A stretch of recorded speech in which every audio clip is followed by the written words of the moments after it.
I'd like to tell you a story about my grandmother. I refer to her as Yaya, that's grandmother in Greek, and the story is the missing ingredient.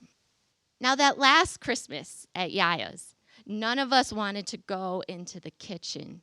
We got Greek carry-out from the Greek islands, and we ate in the living room.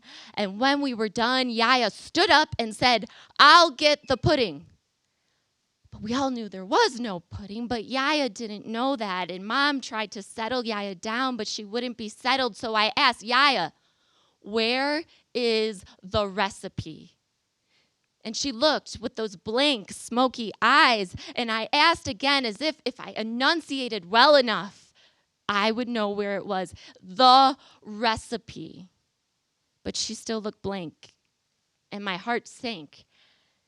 So I grabbed Yaya's coat. I bundled her in it. And I got ready to go towards the door. Mom asked, "Where are you going?" "The grocery store," I say. And Mom says, "I'm coming with you." So the three of us go to the grocery store, and we're going up and down the aisles, rushing as if grains of a lifetime are going through an hourglass. And we have just enough time to save one memory. And I'm pointing at items, and Yaya nods as I point at them. And soon I realize she nods as I point at everything.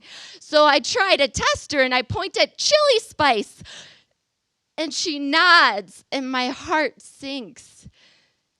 It's just Mom and I, and we're trying to fill our cart, and we fill it the best we can with butter and eggs and rice, but something is missing, and we continue to go up and down the aisles, and I wonder, is this how Yaya feels, walking up and down the aisles with something missing?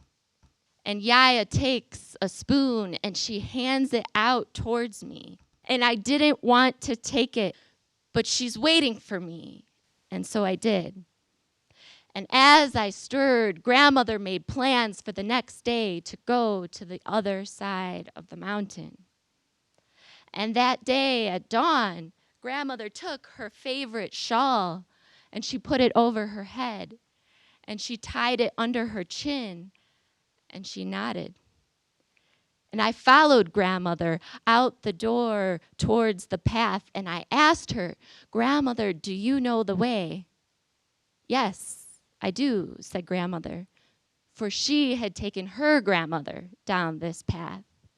And as we continued to walk, Grandmother became more and more slow, and soon she could not walk on her own, so Grandmother got on my back, and I carried her. And as we walked and got farther and farther, Grandmother became more and more heavy, and my back began to curve along with Grandmother. And I knew Grandmother's back is not curved because she is weak. Grandmother's back is curved because she is strong, because she carries the experience of many years and the wisdom on her back.